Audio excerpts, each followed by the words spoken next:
بسم اللہ الرحمن الرحیم۔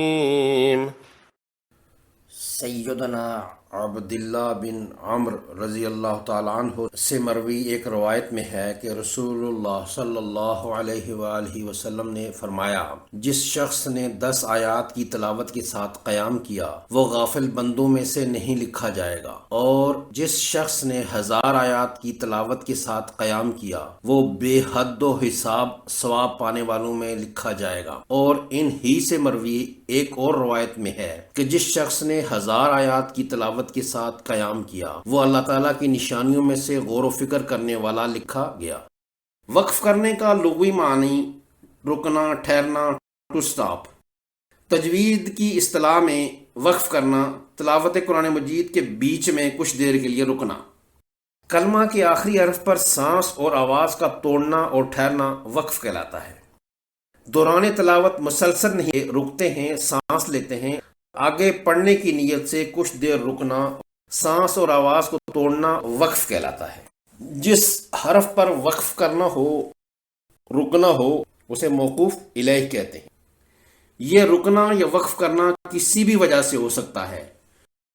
قرآن مجید میں ہر آیت کے اختتام پر ایک چھوٹا سا دائرہ بنا ہوتا ہے جس پر اس آیت کا اختتام معلوم ہوتا ہے۔ اس جگہ پر وقف کرنا یا تھوڑا رکنا، سانس اور آواز کا توڑنا بہتر ہے۔ دوسری وجہ، آیت کے بیچ میں وقف کی کچھ علامات دی گئی ہوتی ہیں۔ ان علامات کے بارے میں آئندہ کسی سبق میں پڑھا جائے گا۔ اگر ایسی کوئی علامت آ جائے کہ جس سے وقف کرنے کو کہا جائے تو وہاں بھی رکنا ہوتا ہے۔ ایک اور وجہ سانس کا ٹوٹنا ہوتا ہے۔ اگر سانس ٹوٹ گیا تو تب بھی وقف کرنا پڑے گا، غرض چاہے کوئی بھی وجہ ہو، کہیں نہ کہیں وقف کرنا ہی ہوا ہے۔ وقف کرنے کے کچھ قواعد بنائے گئے ہیں۔ تجوید الفرقان اردو کے اس سبق میں ان ہی قواعد پر انشاءاللہ تعالی بات کریں گے۔ ہم نے پچھلے کسی سبق میں پڑھا تھا کہ جس حرف پر زبر، زیر، پیش وغیرہ کی طرح کوئی حرکت نہ ہو اس حرف کو ساکن کہتے ہیں۔ سکون کی علامت جزم ہے۔ اس حرف کو اپنے سے پہلے متحرک حرف سے ملا کر پڑھا جاتا ہے۔ سکون کی اقسام۔ سکون کی 2 اقسام ہوتی ہیں۔ سکون اصلی، ایسا ساکن حرف جس پر سکون از خود موجود ہو، از خود مجزوم ہو، از خود جزم ہو، جس پر از خود جزم ہو یعنی مجزوم ہو، جیسے مجمع میں جیم ساکن، یہ اصلی کی مثال ہے۔ سکون کی دوسری قسم سکون عارض کہلاتی ہے، جس کا مطلب ہے کسی متحرک حرف پر وقف کرنے پر اس کی حرکت کو عارضی طور پر جزم میں بدل دیا جائے۔ یہ سکون صرف وقف کرنے پر واقع ہوتا ہے، ملا کر پڑھنے پر نہیں ہوتا، اس لیے اسے عارضی سکون کہا جاتا ہے۔ اس کی مثال الرحمن الرحیم، آخری میم مکسور ہے یعنی زیر والی ہے، وقف پر اسے ساکن کر دیا گیا ہے۔ اگر آگے ملا کر پڑھتے ہیں تو اس میم پر زیر پڑی جائے گی۔ الرحمن الرحیم مالک یوم الدین، سکون نہیں ہوگا اور یہ عارضی وقف ہے۔ مشق کے اندر چونکہ ایک ہی طرح کے 2 حروف ہوتے ہیں، پہلا ساکن اور دوسرا متحرک، اس لیے یہ مانا گیا ہے کہ تشدید والے حرف کے اندر سکون اصلی ہوتا ہے۔ اب وقف کے قواعد پر بات شروع کرتے ہیں۔ تلاوت قرآن مجید کے دوران اگر ایسے مقام پر وقف کرنا ہو جہاں وقف والے حرف پر زبر ہے، یا تکنیکی طور پر کہہ لیں کہ موقوف الیہ مفتوح ہے، تو یہ زبر جزم میں بدل جائے گی۔ اس آیت کہیں گے حتی زرتم المقابر، آخری را کی زبر کو جزم میں بدل دیں گے۔ وقف کی اس قسم کو وقف بالاسکان کہا جاتا ہے، کہ ایسا وقف جہاں کسی حرکت کو سکون میں بدل دیا جائے۔ وقف کی اس قسم میں اور بھی حرکات آتی ہیں جن کا ذکر آگے آ رہا ہے۔ زبر کی طرح زیر والا حرف بھی وقف کرنے پر ساکن ہو جاتا ہے، یعنی موقوف الیہ مکسور ہو تو اس پر وقف میں سکون کی علامت دے کر پڑھیں گے۔ مثلا ان ربک لبالمرصاد، اس میں وقف پر دال کی زیر جزم میں بدل جائے، یہ بھی وقف بالاسکان ہی کی قسم ہے۔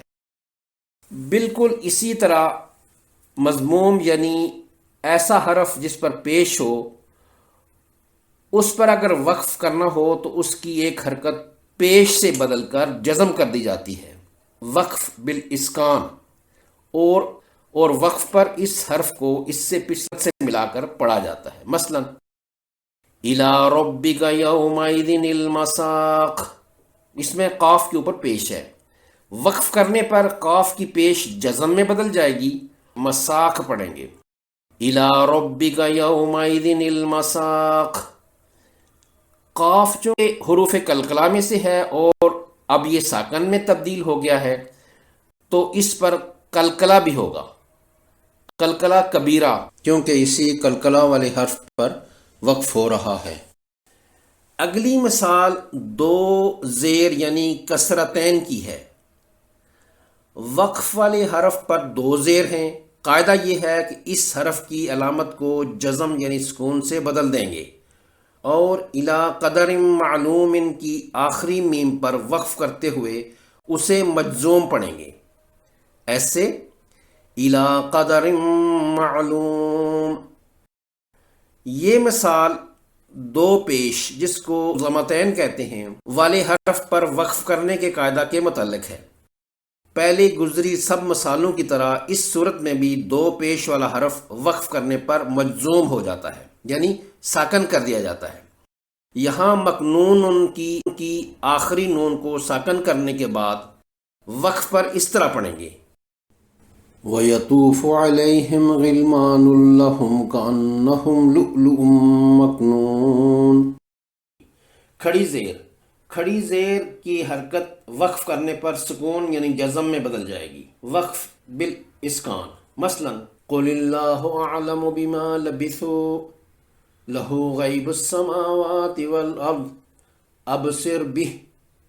اگر یہاں رک گئے تو یہ کھڑی زیر جو ہا کے نیچے ہے یہ جزم میں بدل گئی، اور ملا کر پڑھیں تو پھر ابصر بہ واسمع ما لہم من دونہ۔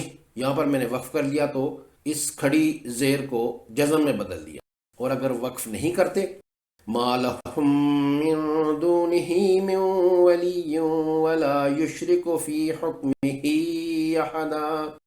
الٹا پیش والا حرف اگر اس پر وقف کرنا ہو تو ساکن میں بدل جاتا ہے۔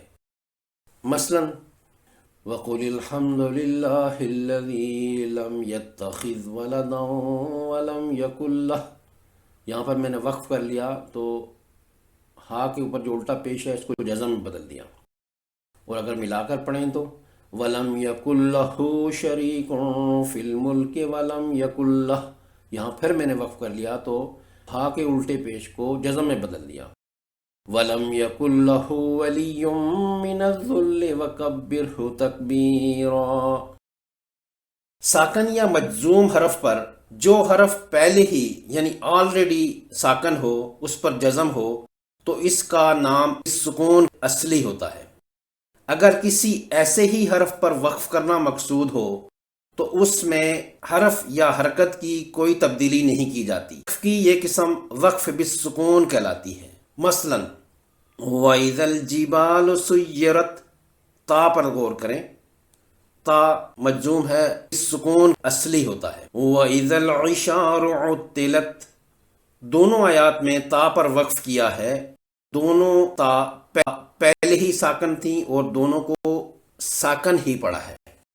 خلاصہ کلام یہ ہے کہ اگر موقوف الیہ یعنی جس حرف پر وقف کرنا ہو رکنا ہو اس پر زبر، زیر، پیش، دو زیر، دو پیش، الٹا پیش، کھڑی زیر، ان میں سے کوئی بھی حرکت ہو وہ جزم میں بدل جائے گی۔ وقف کی اس قسم کو وقف بالاسکان کہا جاتا ہے۔ سکون اصلی والے حرف پر وقف بالسکون کہلاتا ہے۔ اس عنوان کے تحت ابھی اور بھی حرکات ہیں جن کو بیان کرنا باقی ہے۔ ویڈیو لمبی ہونے سے بچنے کے لیے اس سبق کو 2 حصوں میں بانٹ دیا ہے۔ باقی کی حرکات اور اعادہ کے عنوان انشاءاللہ تعالی اگلی ویڈیو میں زیر بحث لائے جائیں گے۔ مجھے امید ہے کہ آپ نے اس سبق سے کچھ نیا سیکھا ہوگا۔ اپنی دعاؤں میں میرے سمیت سب مسلمانوں کے لیے سلامتی ایمان کے ساتھ اچھی صحت کی دعا فرمائیں۔ اللہ کریم ہم سب کا حامی و ناصر ہو۔ اس سبق کی اشاعت کر کے اجر کے مستحق بنے۔ شکریہ۔ مع السلامہ.